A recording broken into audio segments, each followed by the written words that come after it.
Hey, this is Matt. Once again, welcome back to another video. And this is a paid request from Masi. Thank you so much for that. And for those interested requesting any type of videos, movie reviews, re-reviews, random thoughts, streams, commentaries, video game playthroughs, whatever the case may be, feel free to send it and I will get to it as soon as I possibly can.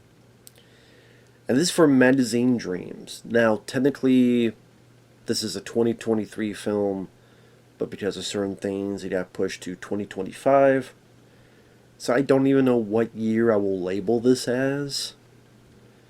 I might just do 2025 just because I feel like it, because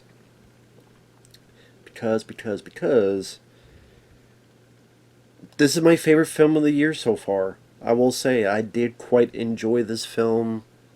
Yes, it is reminiscent of Taxi Driver or Joker, those type of movies. So you just say it's not the most original film, but when those stories are told well enough, and yeah, you could say this is a bit maybe pretentious, Oscar baity, but I thought it was a very well made film, and I thought Jonathan Majors, he deserves an Oscar for this. I really truly believe that because he did a wonderful job. Now, before I go on, Jonathan Majors, I don't know about the allegations. I've heard what people say. I remember I think, the Avengers Doomsday, I think is going to suck. And how they changed the cane. I'm like, well, maybe he shouldn't have hit his woman. I don't know the full details of that, to be fair. I don't know if there was like some toxic relationship between the two of them. Because it seems like the lady was pretty iffy too. I don't know if it's one of those things like Johnny Depp and Amber Heard, where both parties are guilty, although Amber Heard I think is more crazy. I don't know the details. I don't condone anyone hitting a woman no matter what. I don't condone that. At all. All I'm saying is I don't know all the details 100%. I keep hearing differing stories. He did this, but he didn't do it, but he did that, but no, he didn't. And I'm like, well, which is it? I can't get a clear viewpoint because each time I looked it up, someone says a different story. So I'm a bit confused by that. I, if whatever happens, I hope he gets better. I hope he does better. If what was said was true, of course. And until I know the full concrete story, factual story of it all, and as long as you do better and get better, then I won't hate you. Because if I did, it'd be very hypocritical. Because if I hate him for that, I would have to hate Ozzy Osbourne. Because people forget he used to beat the hell out of Sharon when he was on drugs and stuff. They both admitted it. And that's why there were times Ozzy said, I don't deserve Sharon. But he made it through. He got better. He got healthier. He got off the drugs. It affected his body in the long run, sadly, but he was able to get better. And then he lived a long, fruitful life, and rest in peace to Ozzy. I love him, the Osbournes, loved his music, loved Ozzy. Was he perfect? No, nobody is. But he got better. But again, if I hate Jonathan Majors for that, I would have to hate Ozzy. I would have to hate Jean-Claude Van Damme. Because he did beat his woman. I think it was the lady that they got divorced and then he got married to again. I think it's the same lady that was on that, what was that show? Behind Closed Doors? The one where you see the clip where he gets pissed that they're doing like a Bloodsport remake. I Bloodsport, did I do the Bloodsport? And also the tried to get the fight with the guy that the fight never happened. I will fight him! I will fight him! Because it's damn bipolar acting up. But back to the day with the bipolar and the drugs kicking in. And then there's a time or two there's been domestic violence. Was it disappointing to hear that? Yes. But to get better and to grow as a person, that's what I hope can be done. And it seems like Van Damme has done that, I would hope, which is good. Which is good. One of the reasons I get pissed at Steven Seagal is that he never grows. He never wants to be a better person. None of us is perfect, but you gotta try to be a better person. Otherwise, fuck you. That's why I say Steven Seagal, fuck you. Oh, I would have to hate Stone Cold Steve Austin. I mean, if you know, you know. The story about Deborah, and whether it be drinking or it was steroid rage, roid rage, and would do stuff to Deborah. And then that's why if you ever asked him about it, he never talked about it. It's a very, very heated thing. That's why no one ever asked him about it. And, I mean, I would have to hate him. But it seems like he's gotten better. He's grown as a person. Again, I don't condone that shit. But I hope that, Jonathan Majors, if I knew the whole concrete story, it'd be nice. Like, this is exactly what happened, and what this lady did, and what he, maybe they both were fucked and they just need to get the fuck away from each other. Some couples are like that. You need to just get the fuck away from each other because maybe you're good on your own, but together you're a goddamn inferno. Burn the fucking place down. You just both need to get the fuck out of the way. Sometimes that's how it happens too. So, I wouldn't, and as an actor, I liked him as an actor. I know I'm alone in this, but I like Creed 3. I know a lot of people don't like Creed 3. I liked him in Creed 3. I did not mind him as Kane. The writing wasn't great, because the writing for all Marvel stuff nowadays is shit. Chris Hemsworth, I think, is a good actor, but the way they write Thor and Love and Thunder was shit. I still think Chris Hemsworth is good. Like Extraction 2 are good. And Jonathan Majors, I do think he's a good actor. I think he did a phenomenal job in this movie. Phenomenal job. And yeah, if you take Taxi Driver or that kind of stuff and you put it in bodybuilding. I didn't mind the way the film looked. I thought it was at times very well directed. Certain shots that they have in there, certain style of pacing. Kept me intrigued to see where it was going. And I really felt bad for the character. Because this is a guy that you could tell is mentally ill in some way, some shape, some form. You find out that his dad murdered his mom and then killed himself. So more than likely this guy's suffering a bit of PTSD. They can't fully fathom. And he has these dreams of bodybuilding. He takes care of his grandfather. He's very, very nice to his grandfather. I'm looking at his grandpa. I'm like, why does this guy look familiar?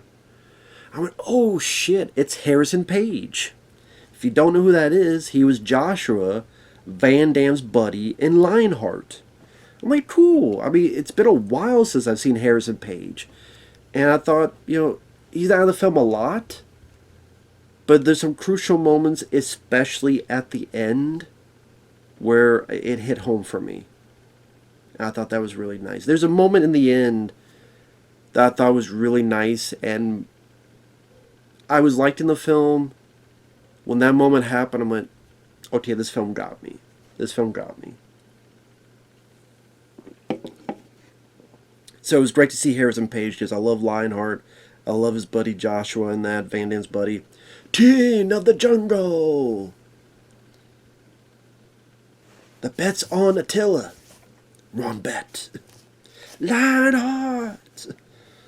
So it was great to see Harrison Paige, and that was nice.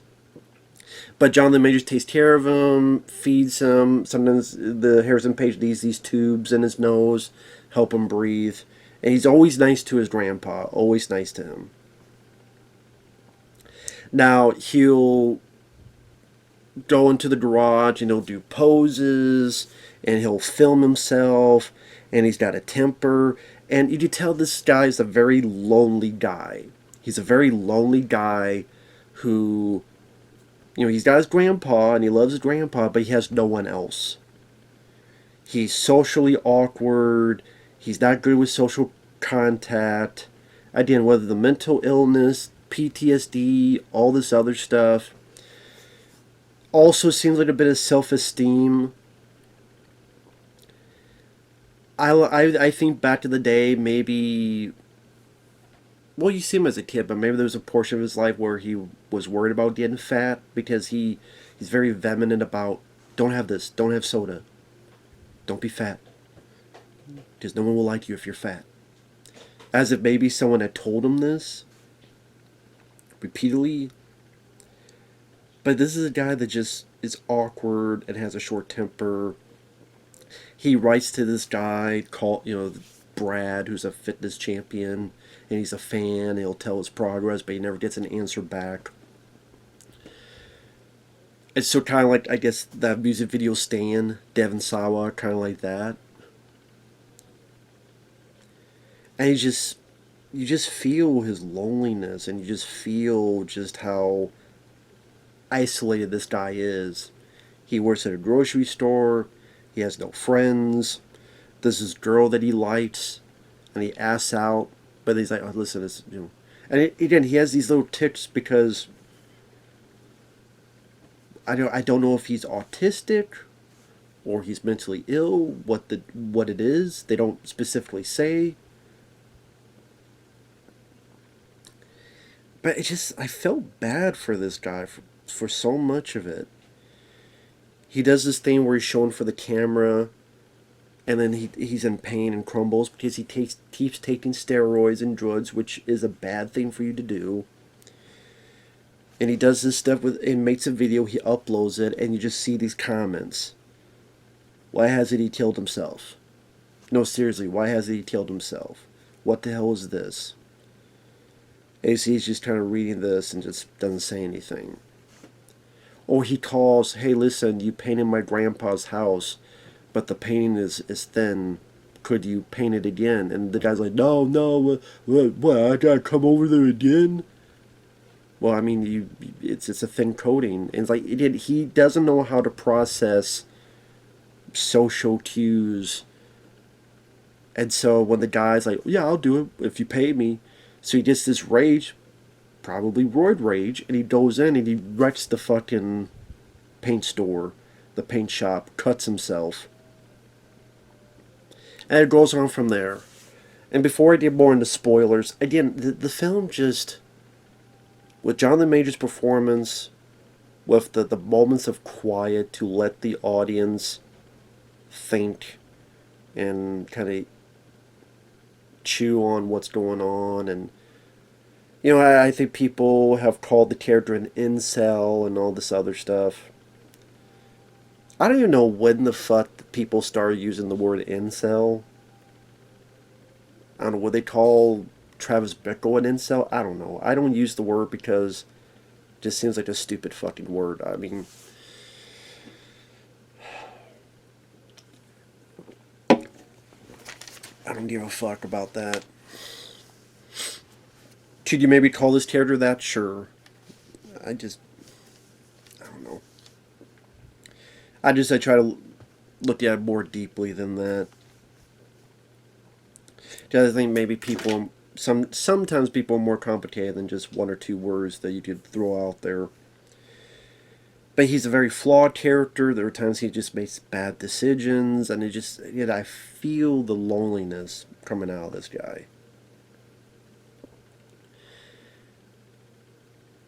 So to get more into spoilers, there's this nice shot where after he wrecks the paint shop, he's driving and he crashes, and then this bit where you don't really know what's going on and the camera's pulling out and you realize we're in the middle of a CAT scan, and it's his brain, there's all these swirling motions fluctuating, and it pulls back and you see the CAT scan. I thought that was a really cool shot. And the doctor's like, hey, listen, I know you won't admit that you take these steroids, but you need to stop. I'm going to put surgery. No. No, you need surgery. No, I can't. Bodybuilders can't have scars.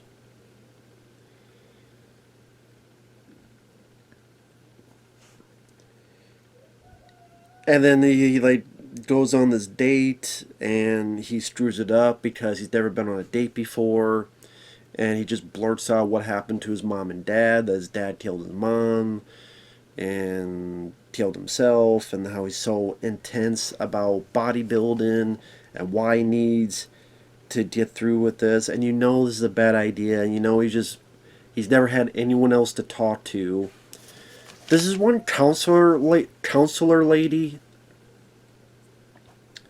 and I guess maybe they felt if they spent too much on the counselor, maybe it'd be too much like Google hunting. And also maybe the fact that sometimes a counselor just doesn't help. Just easier to the point where he thanks her. He does, thank you for trying. But just, it's not working. The line that got me was, I have thoughts in my head, but I have no one to talk to about it. Now, granted, he has this counselor that he could talk to, but so him not doing it, that's his decision. But also, it seems like there's the fear, because she does mention something about could take his grandpa away. So they don't delve deep into that, but I think with that line makes me wonder, well, maybe that's the reason why he can't talk to her, because he's adamant that if he says the wrong thing, he's not going to be able to take care of his grandpa. I don't know why I keep wanting to say his uncle, but his grandpa, which he's very good at taking care with him.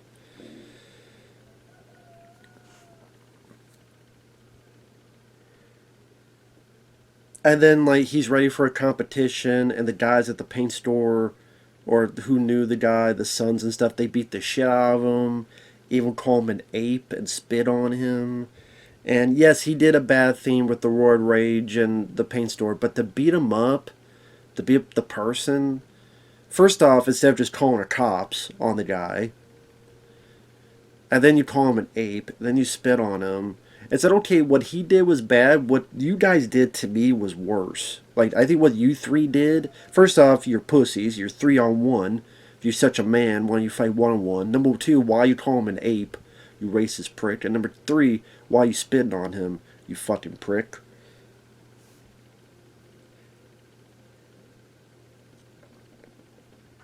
But he's at him in the door of the competition, and he's trying to do his posing, but he collapses. And he just loses it. He loses it. He wrecks his place. And here's the thing. There are times where he'll do stuff, and I don't blame him for it with his situation. He's working, and this old lady just keeps staring at him for no reason. So I kind of laughed at this. He kind of looked at her and go, because the fucking bitch keeps staring at him. He's just doing his job, granted, yes, you should not do that. But I'm like, with what he's been through and what's going on in his head, the fucking old bitch won't stop staring at him. He's like, you want some of this? I'm not saying I would do the same thing. I would think it, but I wouldn't do it. Just I was thinking, stop staring at me, bitch. What do you want? You want my dick? But then, because he didn't call in, which, he was hurt, he gets fired. I did like this scene in a diner. He finds one of the guys who beat him up, and he's with his family. And he pretty much tells the guy, you're not tough now, huh? Without your buddies? Your dad beat me up, huh? Called me an ape? And the kids are scared, and the dad won't do anything now in front of his kids. Now, what I liked about it, because there's a thin line, if you have him beat, honestly, part of me wanted him to beat the shit out of the guy, but you have the kids scared, because, hey, the kids love their piece of shit dad. He doesn't scare the kids. Instead, he's like, is this your soda? Listen, don't drink this. It's not good for you, because you'll get fat. And no one will like you if you're fat. But he doesn't say it in a conniving way. He says, maybe he's had that experience. And he's like, well, call the cops. Go ahead, call the cops. That's one of the issues I have with this. There are certain things he does in this movie that seems like he would be. He does get arrested, but it seems like he would be in jail for a lot longer. And I don't even. I guess his counselor got him out of jail. There's one bit near the end, I'm like, how the hell did he not go to jail for this? So, I have a couple issues with this film. I mean, there's no such thing as a perfect film, but again, he does wrong things, but there's just so many times I just feel bad for this guy. And now he's gotten so crazed up and lonely, and there's a bit where he thinks I'm buying guns. Because he's a guy that he wants to be remembered. He's a guy that he's gotten a lot of pain. Maybe he should inflict some on others. And then that guy he's been writing to, Brad, calls. Hey, why don't you come to one of my poses, one of my photo ops? He does, and then you don't see anything. I think they filmed it in the right way. You get the idea that Brad seduced this guy who was lonely, out of it, begging for some kind of attention, that he had seduced the guy and they went to bed, because the next thing you know, he's kind of sitting there. The Brad guy gets up, kind of walks out, distressed, walks out. And you can tell that Jonathan Majors, he's kind of confused. He's confused. He doesn't really know what to do. He doesn't really know what to say. He's much more confused. There was even a bit where he tried to go with a hooker, but because she wouldn't allow kissing, he couldn't perform. So it's not just sex, he's looking for a connection. This is a guy begging for some kind of connection with someone in the world.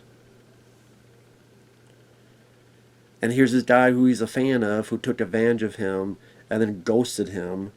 And I noticed something interesting. When he's confused and he doesn't know what had happened, but he doesn't like it, but he doesn't know how to express it, the first thing he does, he gets a burger, fries, and a soft drink. The very thing he was against, the very thing he said, and I'm like, okay, that meant something. Like, maybe this Brad guy, maybe he's not who I thought he was, and maybe what I'm thinking is not all it's cracked up to be.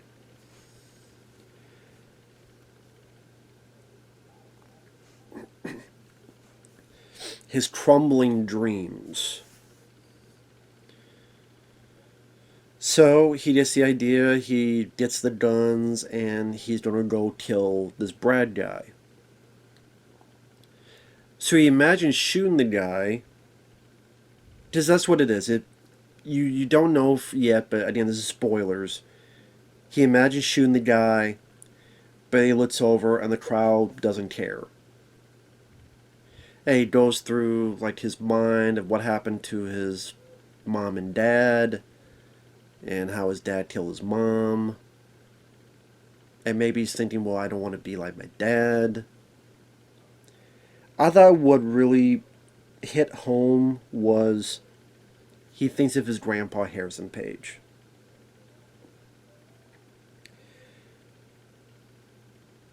Now, the reason I said I wonder why he's down in jail, before that, he went to a judge that had given him like a bad ranking on something.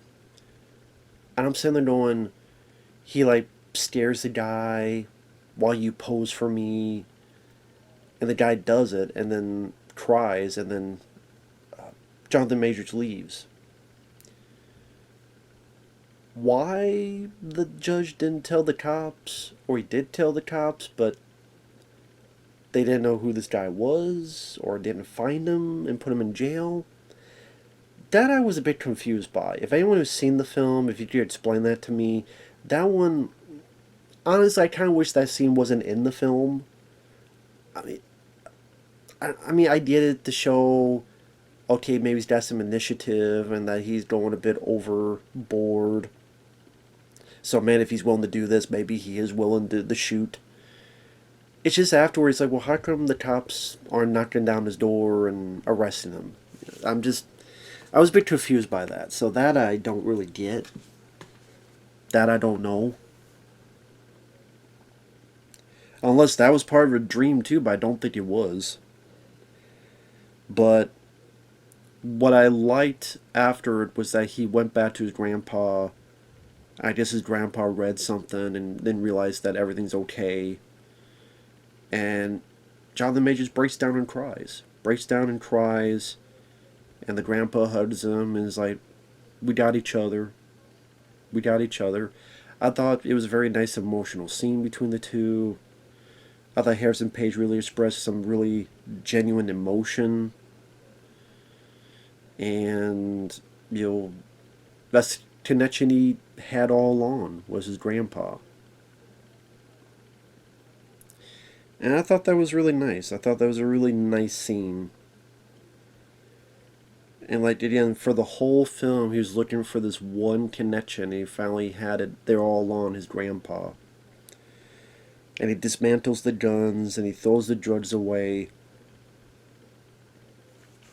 Now the ending, it does leave a bit of ambiguity as to what will happen next. Will he go into psycho like Taxi Driver, where things have calmed down, but then things will circle back again? Again, like the end of Taxi Driver. Will he maybe do it, but do it the right way?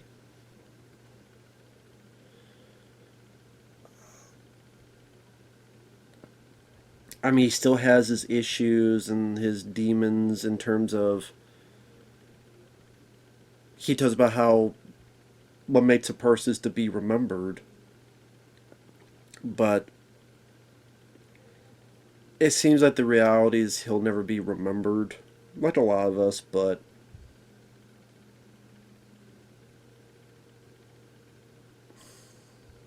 you still got your dreams.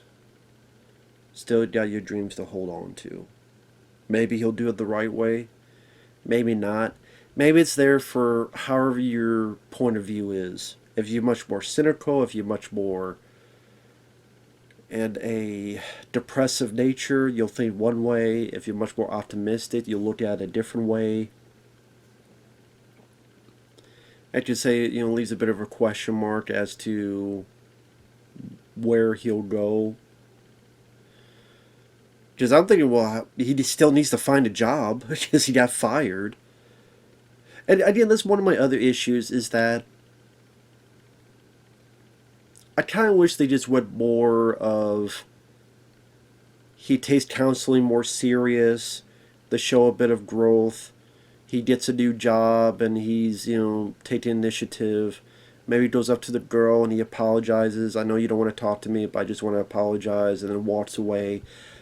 I kind of wish there was a little bit more of that. Yes, I know that goes more to the hopeful aspect. If you had a little bit more of those at the end of the film, I'll put it this way. Right now, this is for me a 4 out of 5.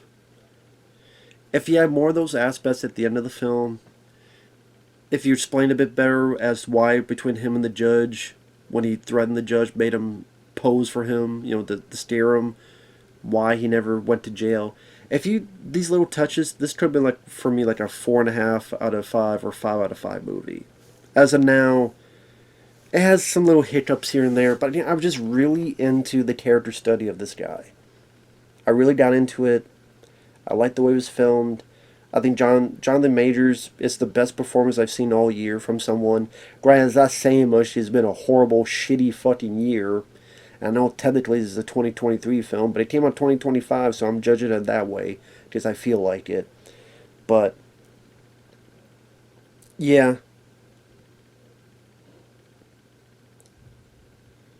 he should be nominated. Again, let me ask you a question. You say, well, the Oscars. How come the Oscars kept fucking jerking off Roman Polanski? Who did way worse things, by the way.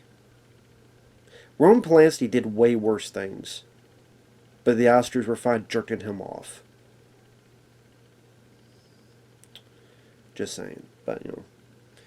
Anyway.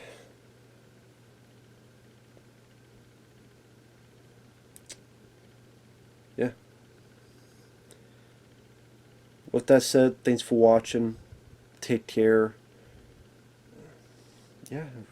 Did quite like this film. We'll see you guys later. Bye-bye.